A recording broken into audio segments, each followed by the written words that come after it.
ठीक है साकिब, आप रिकॉर्डिंग भी ऑन कर दीजिएगा and you can continue. Okay, ठीक है। तो रिकॉर्डिंग स्टार्ट हो चुकी है। तो अभी हम अपने इलस्ट्रेटर से अपना काम स्टार्ट कर रहे हैं अभी। तो एक्चुअली इलस्ट्रेटर के बारे में आप लोगों को थोड़ा बहुत इल्म होगा कि एक्चुअली हम इलस्ट्रेटर को क्यों यूज़ कर रहे होते हैं, राइट? थोड़ा सा साकिब आप इनिशियल भी बता दें ताकि जो लोग अभी अपना करियर एडोबी इलस्ट्रेटर में स्टार्ट कर रहे हैं उनको अंडरस्टैंडिंग हो जाए। ठीक है। तो एक्चुअली हमारे जो मेजर अभी तक डिज़ाइन टूल्स यूज़ हो रहे हैं ना ग्राफिक डिज़ाइनिंग, तो वो टू हैं अभी। वो दोनों ही एडोब के हैं, adobe Illustrator and adobe Photoshop. तो एडोब फोटोशॉप जो है वो एज अ राफ्टर इमेज के तौर पे हम उसको यूज़ कर रहे होते हैं, जो कि ज़्यादातर जो लोग हैं वो उसको एज अ इमेज एडिटिंग के तौर पे कर रहे होते हैं यूज़। लेकिन जो एडोब इलस्ट्रेटर है वो आपका टोटली वेक्टर बेस्ड टूल है, जिसके अंदर आप वेक्टर इमेजेस को बना रहे होते हैं, जो कि आपको एडोब फोटोशॉप आपको ये वाली फैसिलिटी नहीं दे रहा होता। तो एडोब इलस्ट्रेटर के अंदर साकिब, उमैर ने अभी ज्वाइन किया है तो आप उन्हें पार्टिसिपेंट से अलाउ कर दें। ओके,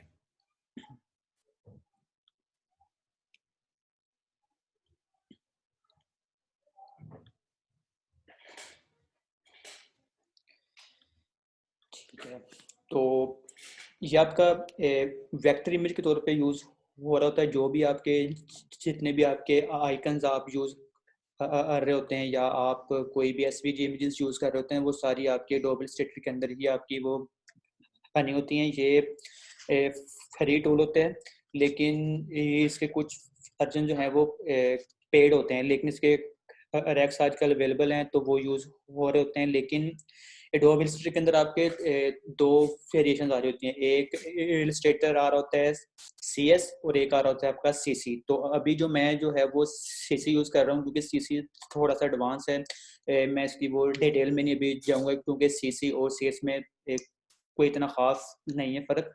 लेकिन जो CC है ये वाला थोड़ा सा बेहतर है टूल। तो मोस्टली जो डिज़ाइनर्स हैं वो CC ही यूज़ कर रहे होते हैं।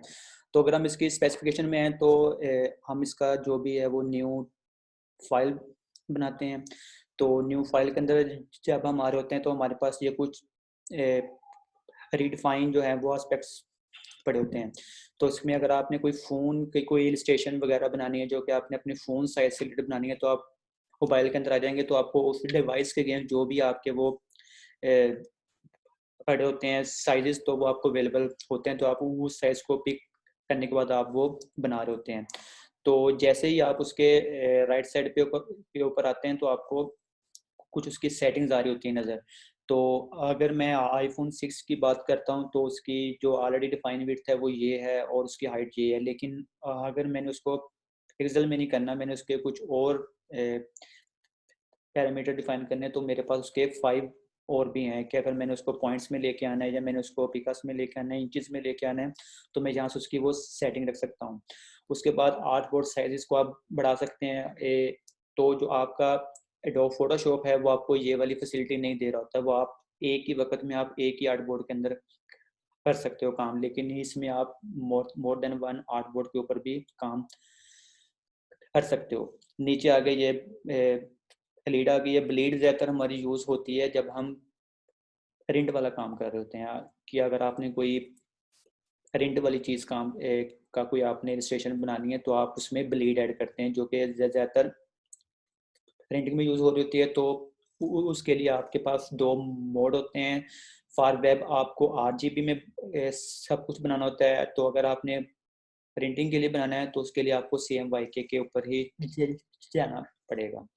मोड सेटिंग के ऊपर अगर हम आते हैं तो उसकी आपको मज़ीद एडवांस सेटिंग के ऊपर आपको ले आता है। आप आर्टबोर्ड का नाम चेंज कर सकते हो, प्रोफाइल के अंदर कि आपने प्रिंट बनानी है, वेब बनानी है, जो भी है आप वो सिलेक्ट कर सकते हो। उसके बाद आप मज़ीद उसको इन्हांस के तौर पे आप आ सकते हो। उसका आपने राफ्टर इफेक्ट का रखना है।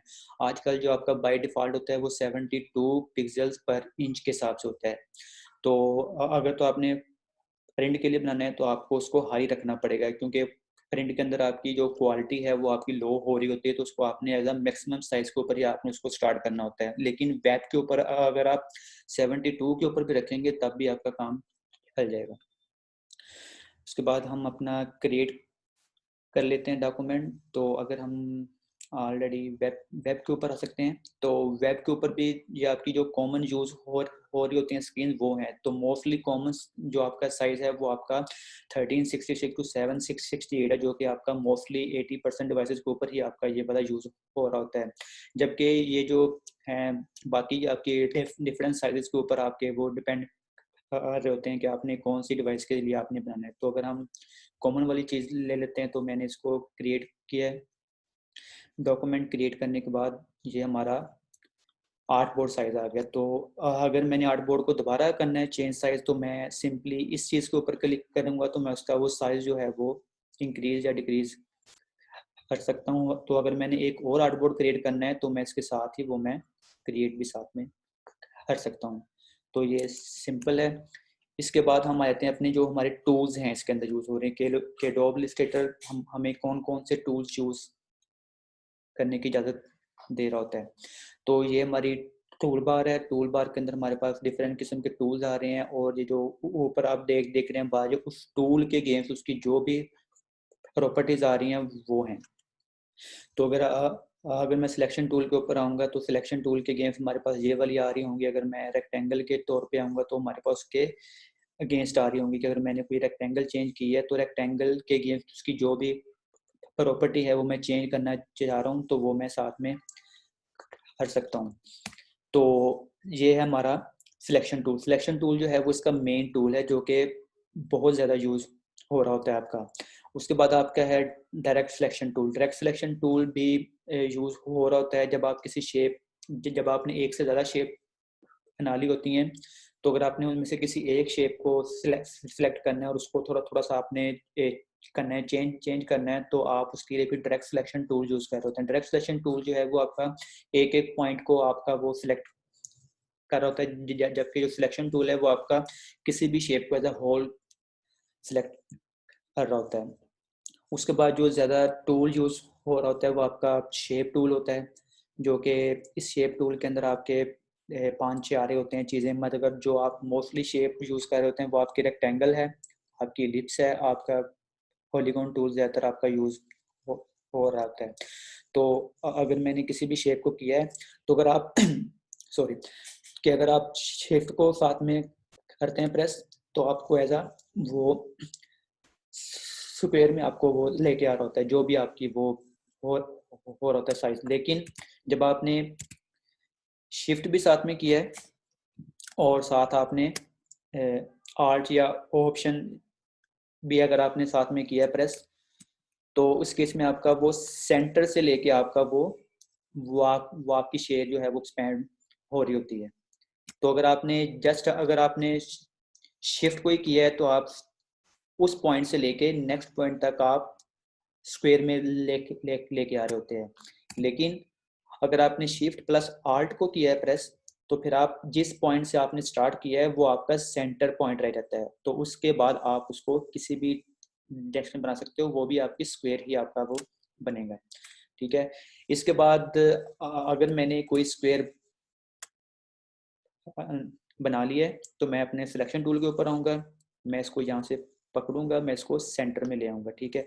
अगर मैं इसकी डायरेक्ट सिलेक्शन टूल के ऊपर आऊँगा, तो जैसे ही मैंने इसके ऊपर किया क्लिक, तो आप देख सकते हैं इसके ये 4 कॉर्नर जो हैं वो इनेबल हो चुके हैं। तो मैं किसी भी कॉर्नर के ऊपर क्लिक करूँगा, तो अब मैं इस कॉर्नर के साथ प्ले कर सकता हूँ। जैसे मैं इसको नीचे लेके आऊँगा, तो आप इसको ऐसे कर सकते हैं। जब मैं इसको राइट पे लेके आऊँगा, आप इसको साथ जो भी आप प्ले करना चाहते हैं तो वो आप प्ले कर सकते हैं। जबकि आप सिलेक्शन टूल के साथ आप होल शेप को ही आप मूव कर सकते हैं। तो ये इसका बेसिक था ये टूल के अगेंस्ट। फिर हम अगर पेन टूल के ऊपर आ जाएं, पेन टूल जो आपका होता है ये आपका शेप बनाने के लिए आपका यूज़ हो रहा होता है। कोई भी अगर आपने कोई शेप बनानी है, फॉर एग्जाम्पल आप करेंगे, तो आप उसको शेप किसी भी पॉइंट के ऊपर रख के आप उसको बना सकते हैं। ये पेन टूल आपका अक्सर यूज़ हो रहा होता है जब आपने कोई इमेज आपने ली है, तो वो आपको वेक्टर इमेज वो आपके पास नहीं है, लेकिन आपको वो वेक्टर इमेज चाहिए, तो आपके पास ये इजी ऑप्शन होती है कि आप इमेज को उसके ऊपर लेके आए, तो फिर आप उसको पेन टूल के साथ अब आप उसको फिर बना सकते हैं, जो कि इजी काम होता है आपका। उसके बाद आपका ये कर्वेचर टूल आ गया है। कर्वेचर टूल जो होता है वो पेन टूल के साथ ही आपका प्ले कर रहा होता है, कि अगर मैंने कर्वेचर टूल लिया है तो ये देखें, ये आपका वो उस शेप को लेके आपको वो प्ले कर रहा होता है आपके साथ। ये पेन टूल और ये कर्वेचर टूल आपस में इंटरलिंक हैं। आप जो भी शेप बनाते हो तो आपको वो स्मूथ बनाता है आपकी शेप को, कॉर्नर उसके अंदर रहने देता। जैसे आप इसको जूम करेंगे आप देखेंगे कि इसका कोई भी नहीं है कॉर्नर, ये सारी स्मूथ शेप आपकी बनी हुई है। उसके बाद हम आते हैं हमारे टाइप टूल के ऊपर। टाइप टूल बेसिकली आपका टाइप करने के लिए यूज हो रहा होता है, ठीक है।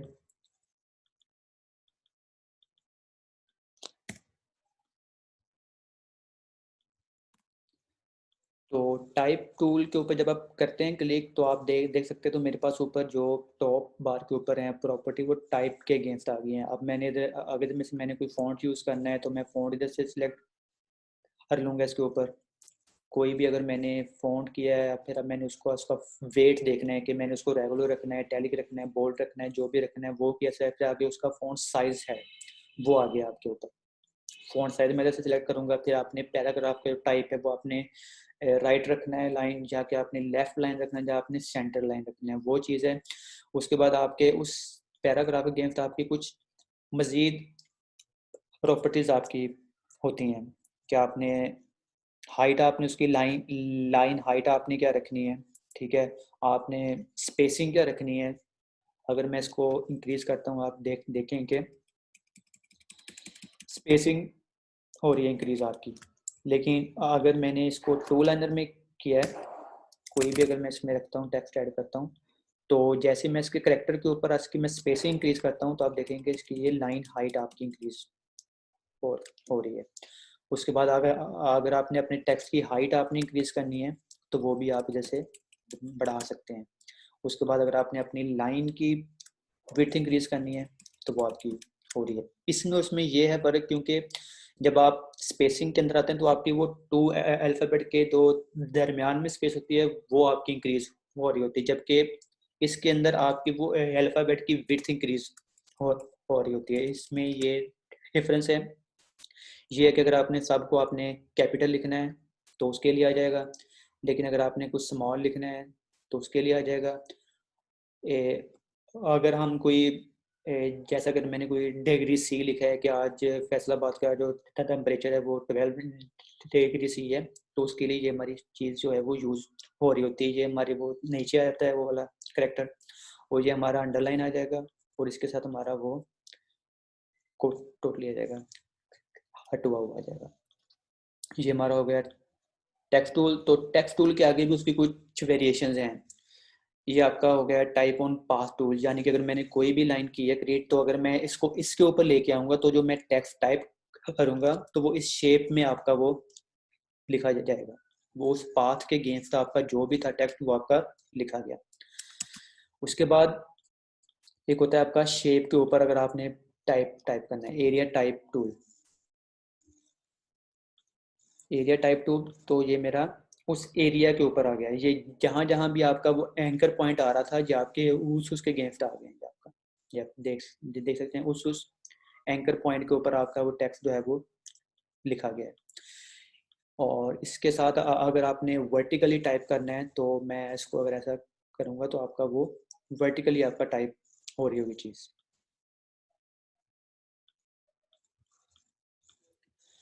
ये हो गया। इसके बाद अगर आपने किसी और चीज़ के ऊपर करना है, जाके आपने किसी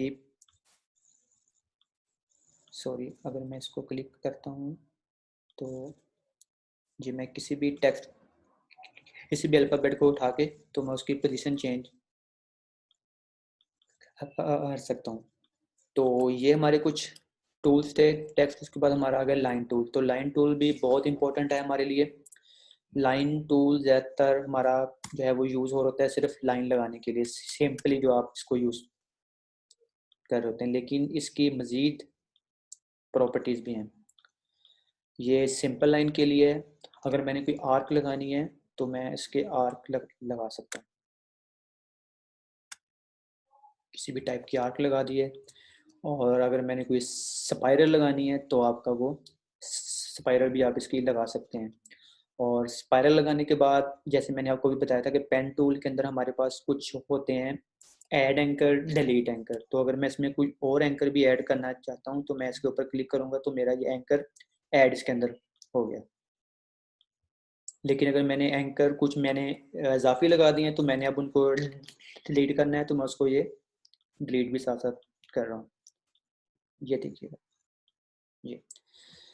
तो जो हमारा एंकर पॉइंट टूल है, तो अगर मैंने पॉइंट को किया है सिलेक्ट तो मैं इसको थोड़ा सा रीअरेंज करने के लिए इसको मैं यूज़ कर रहा हूँ।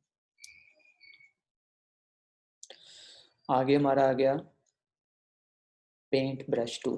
पेंट ब्रश टूल जैसा कि एडोब इलस्ट्रेटर में आपका टूल यूज़ हो होता है, यूज़ होता है, लेकिन फोटोशॉप के अंदर आप देखते हैं कि जो भी आप बनाते हैं टूल की शेप वो रहती है, लेकिन एडोब इलस्ट्रेटर के अंदर आपका टोटली, क्योंकि ये वेक्टर बेस होता है, तो आप जो भी शेप बनाते हैं वो टोटली वेक्टर में आती है, स्मूथ वो आपकी आ जाती है शेप। उसके बाद ये एक टूल है, इसमें आप बनाते हैं कोई भी शेप, वो आपको एक उसकी जो भी आपकी एग्जैक्ट शेप आप बनाना चाह रहे होते हैं वो आपकी बना के दे देता है। जैसे मैंने ओवल बनाया तो आपको उसकी ओवल शेप आपको बना के दे देगा। अगर मैंने ये शेप बनानी है तो मुझे उसकी ओरिजिनल शेप में वो मुझे दे देगा उसको। आगे हमारा ये वाला रेजर टूल आ गया। ये हमारे इसमें टूल ज़्यादातर यूज़ नहीं हो रहा होता रेजर टूल। तो जो बेसिकली टूल यूज़ हो रहे होते हैं वो हमारे हैं selection, direct selection, text, rectangle tool, और ये आपके जो भी ये हैंड टूल वगैरह हैं ये हमारे ज़्यादातर यूज़ हो रहे होते हैं। जो इसमें सबसे पावरफुल टूल है वो आपका है shape builder tool. Shape builder tool Illustrator में सबसे पावरफुल है टूल। यानी कि अगर मैंने कोई शेप बनानी है, फॉर एग्जांपल अगर मैं इसके ऊपर आता हूँ, मैंने ये ले लिया और उसके बाद मैंने इसकी कोई और शेप बनानी है तो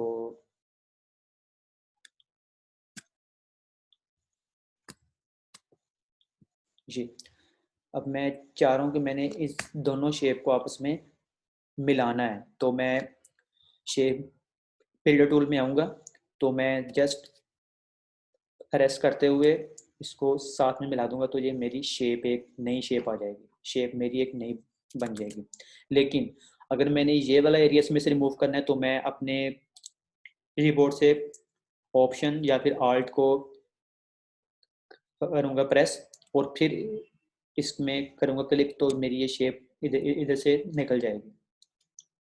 ये देखिए, ये मेरा शेप बिल्डर टूल है। ये बहुत ही पावरफुल टूल है जो कि इलस्ट्रेटर के अंदर अभी यूज़ हो रहा है। ये आपका ज़्यादातर आपका लोगो डिज़ाइनिंग के अंदर यूज़ हो रहा होता है, ये आपका एसवीजी शेप बनाने के अंदर यूज़ हो रहा होता है, ये आपका आइकन्स बनाने के अंदर यूज़ हो रहा होता है। इसकी मैं आपको एक एग्जांपल भी आपको मैं दे देता हूँ।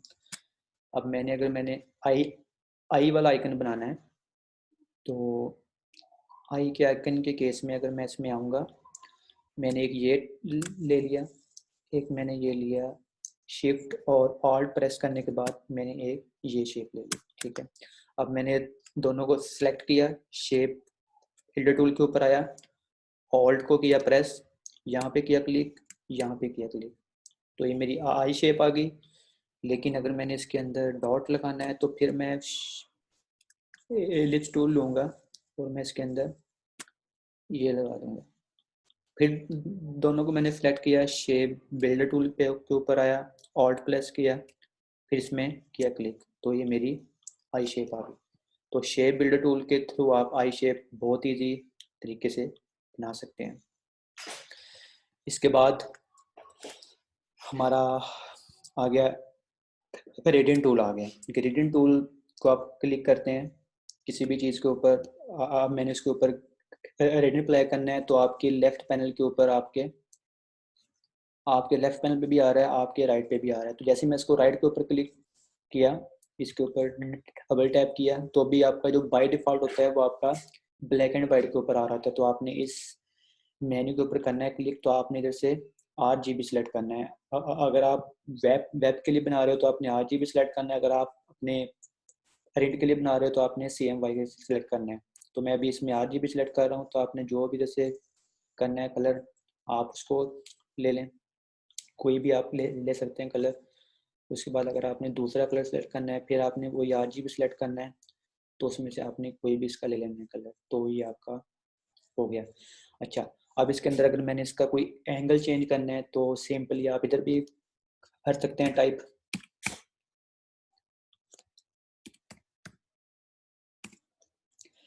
या फिर आप इसको इधर से डायरेक्ट उठा सकते हैं,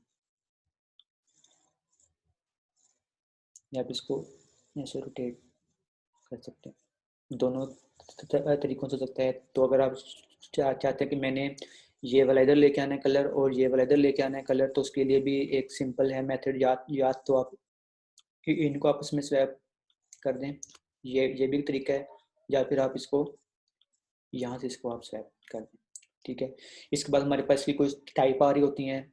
बाय डिफ़ॉल्ट जो आपकी होती है टाइप, वो आपकी होती है लीनियर टाइप होती है, लेकिन आप उसमें आप रेडियल भी आप लेके आ सकते हो। तो रेडियल के हिसाब से भी उसका एक एंगल होता है कि आपने अपने रेडियल का अपने साइज क्या रखना है। तो अगर मैं इसको 200 के ऊपर लेके आता हूँ, तो आपका ये वाला साइज जो है वो इंक्रीज हो जाएगा, ये आप देख सकते हैं। ठीक है, तो इसके बाद आपका आ सकता है मैश टूल होता है, जो कि आपका किसी भी शेप के अंदर अगर आपने कोई ज़्यादा आपने मैश ऐड करना है, तो उसके लिए होता है कि अगर मैंने मैश ऐड किया, अभी मेरा ये एक मैश ऐड हो गया, ये भी दो दो हो गए, तीन हो गए, तो अब आप डायरेक्ट सिलेक्शन टूल के ऊपर आएंगे और आप हर मैश के अगेंस्ट आप कोई कलर चेंज कर सकते हैं किसी भी पॉइंट के अगेंस्ट। तो वो आपका उस लाइन के अगेंस्ट जो भी होगा कलर, वो आपका आ रहा होता है। ये वाली चीज़ ज़्यादातर आपकी जब आप कोई 3D शेप बनाते हैं, जब आपने कोई शेडो अप्लाई करने होते हैं, तो उसके लिए ज़्यादातर ये वाली चीज़ आपकी जो है वो यूज़ हो रही होती है कि आपने किस पॉइंट के ऊपर आपने कोई आपने शेडो ऐड करना है। ओके, तो इसके बाद जो एक और टूल है जो कि ज़्यादातर यूज़ नहीं होता, लेकिन बाज़ दफ़ा वो भी इम्पोर्टेंट। अच्छा, यहाँ पर जी। साकिब हम्म, एक चीज़ मैं कहना चाहूँगा कि अभी हमने 5 से 6 टूल्स को कवर किया है। हम्म, तो क्या ऐसा मुमकिन है कि आप इसकी कोई प्रैक्टिकल एग्जांपल भी साथ में ले लें? क्योंकि अभी जो शेप्स हमने ड्रॉ की हैं, जो टूल्स आपने बताए हैं, ये 5-6 टूल्स बनते हैं, डिफरेंट टूल्स।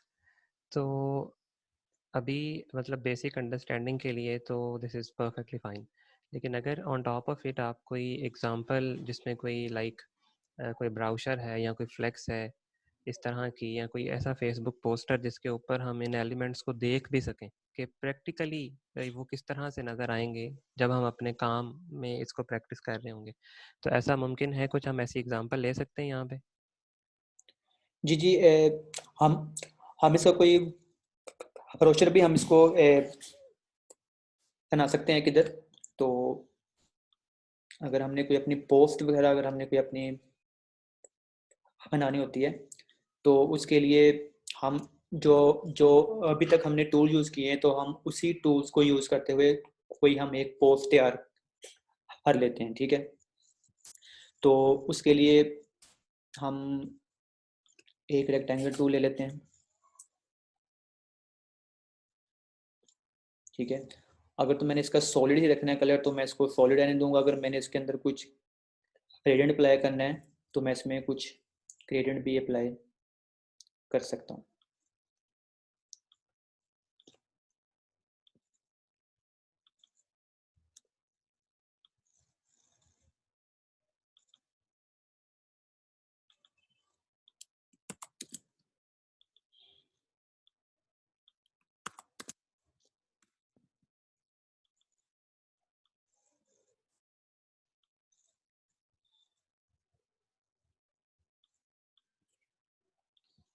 ठीक है, तो अगर हमने कोई इसके अंदर शेप रखनी है,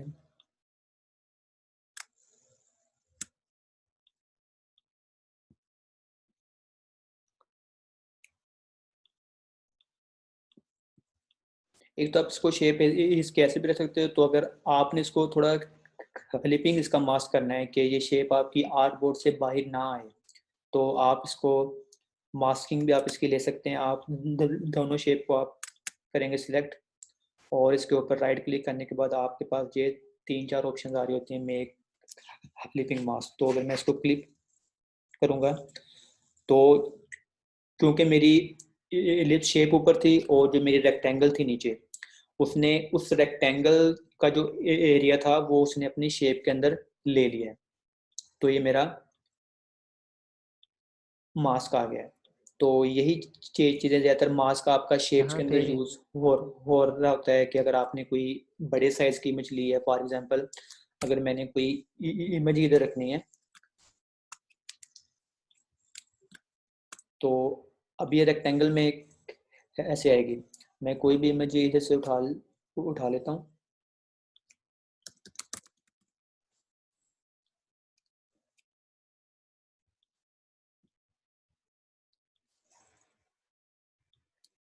तो यहाँ पे मैं एक क्वेश्चन पूछना चाहूँगा कि अगर हमारी जो जिस तरह भी आपने ये शेप बनाई थी, तो इसका कुछ हिस्सा हमारे आर्ट बोर्ड से बाहर था, तो क्या इसके अगर ये आर्ट बोर्ड से बाहर है तो ये किसी बेस्ट प्रैक्टिस के या स्टैंडर्ड के अगेंस्ट तो नहीं चला जाता कि जो हमारा आर्ट बोर्ड है, हमारे एलिमेंट्स उसके अंदर ही कवर होने चाहिए? जी जी जी जी, क्योंकि अब आप अपने आर्ट बोर्ड को एक्सपोर्ट करोगे ना, तो जो आपके आर्ट बोर्ड के अंदर आ रही होंगी चीज़ें सिर्फ वही एक्सपोर्ट हो रही होंगी। आर्ट बोर्ड से बाहर वाली चीज़ें आपकी एक्सपोर्ट नहीं हो रही होंगी। तो आपने जो भी सही है, आपने तो अपने इसका एलिमेंट्स मतलब रखने हैं ये है। वो आर्ट बोर्ड के अंदर रखने हैं। जी, तो इसका मतलब अगर मैं यूँ लूँ कि अगर मुझे 10 बाई 10 का एक बैकड्रॉप डिज़ाइन करना है, हम्म और मेरे कुछ एलिमेंट्स जो हैं वो विड्थ के लिहाज से हॉरिजॉन्टली उस आर्ट बोर्ड से बाहर चले जाते हैं, हम्म तो जब मैं इसे एक्सपोर्ट करूँगा तो वो जो साइड्स पे चीज़ें बाहर होंगी वो हम्म उस आर्ट बोर्ड का हिस्सा नहीं बनेंगी। नहीं बनेंगी। जी जी, ये देखिए, अगर और अगर मैंने अपनी शेप को इधर रखा है ना, और मैंने इसको इधर रखा है, तो जैसे ही मैं इसको एक्सपोर्ट के ऊपर लेके आऊंगा ना, एक्सपोर्ट एज, सॉरी, एक तो ये चीज़ है, एक दूसरी चीज़ होती है save export as. As safe और वेब। ठीक है, ये आप देखें, ये आपके सिर्फ जो आपका आर्ट आर्ट आर्ट बोर्ड था जो उसके अंदर आ रहा है, सिर्फ वही आपका एक्सपोर्ट हो रहा होगा। और अगर मैं समहाउ ये फाइल अपने तरीके से बना के, जो कि बज़ाहिर देखने में ठीक लग रही है लेकिन उसके कुछ एलिमेंट्स हम्म बाहर जा रहे हैं, वो मैं एक्सपोर्ट करके किसी प्रिंटर को भेज देता हूँ, तो जो हम्म हमारा बैकड्रॉप प्रिंट होगा उसके साइज में फ़र्क आ जाएगा? साइज में नहीं, वो आपको प्रिंट लेते हुए आपको उसका फिर साइज रखना पड़ता है कि आपने उस पेज के अकॉर्डिंग आपने उसका साइज रखना है, कि जाके आपने जो कोई उसका ओरिजिनल साइज है आपने वो रखना है। जी ठीक है, ठीक है, आप कंटिन्यू करें जिस जिस चीज़ पे आप बात कर रहे थे। Thank you. ठीक है, थैंक यू सर। तो अगर मैंने इस शेप को इसके अंदर लेके आना है, तो मैं सिंपली क्या करूँगा, इसके ऊपर लेके जाऊँगा, दोनों को मैंने किया सिलेक्ट, और मैं राइट क्लिक करने के बाद आप इसको मेक क्लिपिंग मास्क करेंगे, सॉरी।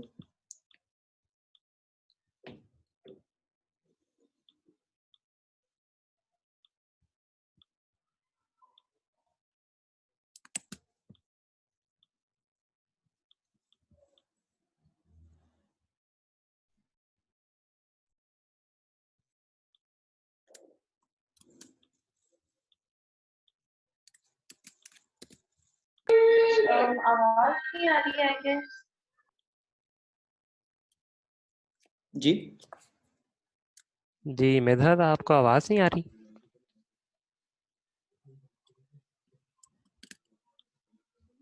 जी, अभी आपको आवाज़ मेधर, आ रही आपका है? माइक म्यूट है। अभी आप लोगों को आवाज़ आ रही है मेरी? जी आपकी आवाज़ मुझे तो आ रही है। दानियाल, उमैर, आप बता सकते हैं चैट में या जी आ माइक रही को है सर। अनम्यूट करके? जी ठीक है, दानियाल को आ रही है, उमैर आपको भी आ रही है?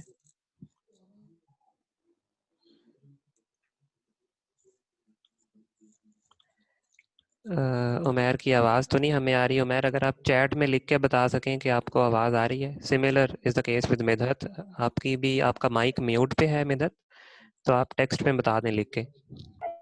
जी now I can hear you, sorry आप जी पहले ठीक आवाज है, नहीं आ रही थी। ठीक थैंक है, यू सो ठीक मच। है। आप अपने साइड से म्यूट ही रखें, और अगर किसी ने कोई क्वेश्चन पूछना हो तो लास्ट जो 15 मिनट्स हैं वो इसी पे होंगे। अगर सेशन हमारा फॉर सम रीज़न क्लोज हो जाए तो हम सेम लिंक को ज्वाइन बैक करेंगे। ठीक है,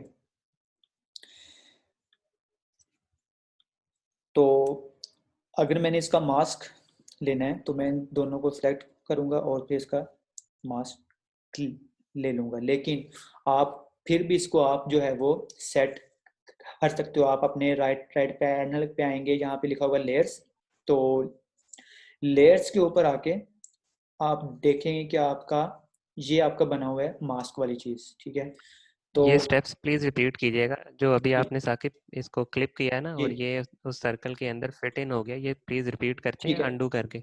ठीक है, ठीक है। ये मैंने एक रखी थी, शेप रखी थी, और उसके बाद मैंने कोई भी इमेज इसके मैंने अंदर रखनी है, मैंने उस शेप के अंदर रखनी है इमेज। ठीक है, ताकि वो उसी शेप के अंदर आ जाए इमेज। तो मैं इसको लेके आऊँगा इसके नीचे।